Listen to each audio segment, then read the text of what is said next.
What's up everybody, it's your boy Kenji here and welcome to my new YouTube video. In this video, I'm gonna talk about the complete guide for Sony mirrorless camera. I've been using Sony's mirrorless camera for roughly about 2 years right now, and I'm using it as my main camera for shooting projects and also making my YouTube contents. So for people who are starting out as a new content creator, or for the people who actually doesn't know which camera to buy, here's the video for you. Let's pull up on the intro.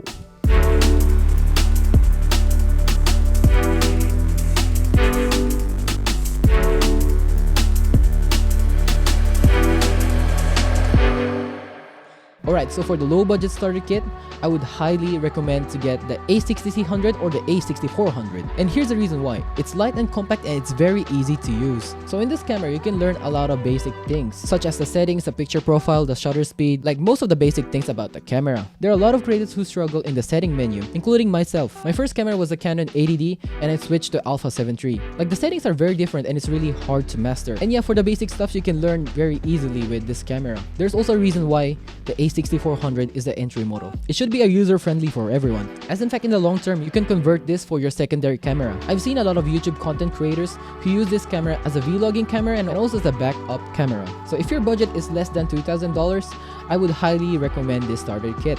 Alright, so for the semi-professional budget kit, I would recommend to get the A7 III or the A7C, which is gonna be released in October 23, I guess, here in Japan. But yeah, as besides the camera that I'm using right now is the A7 III, which I usually use most of the time. The A7 III is my go-to camera when I need a good shot. It's good for photos and it's also good for videos. It's kind of an all-round camera and it's very versatile. As using the A7 III as a professional kit, the down part is that you can only take 8-bit color depth on a full HD on a 120 frames per second. I usually use 4K footages and crop a lot of things in post-production. So when I use that 120 frames per second, I don't usually crop because the video quality would change a lot. So for the people who have less than $3,000, I would recommend to buy this kit and also get a prime lens if you have the budget. Right, coming up is the last kit, aka the I have the budget kit. Oh, just kidding. Well, this kit is for the people who are willing to invest on a good camera at the first place. Now in this tier, I would highly recommend the A7S III.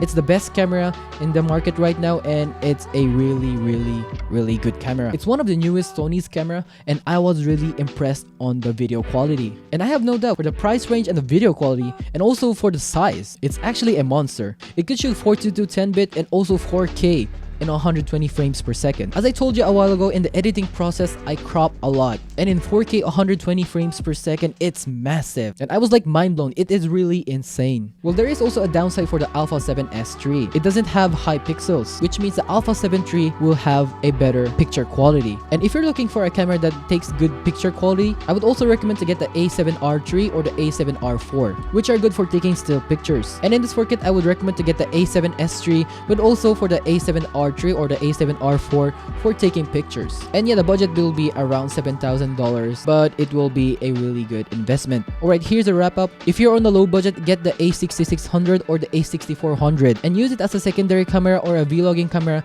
in the future. As a semi-professional budget kit, get the A7C or the A7Riii. And in for the last kit, the I have the budget kit, get the A7S III and the A7R3 or the A7R4, which is gonna be a big investment. And also there's one thing, Kenji, how about the Alpha 9? So for the Alpha 9 series, that camera is made for taking pictures for like wild photography and pictures for taking sports events. And well, it's not actually focused on videos. Alright, that's all for now and thank you for watching this video.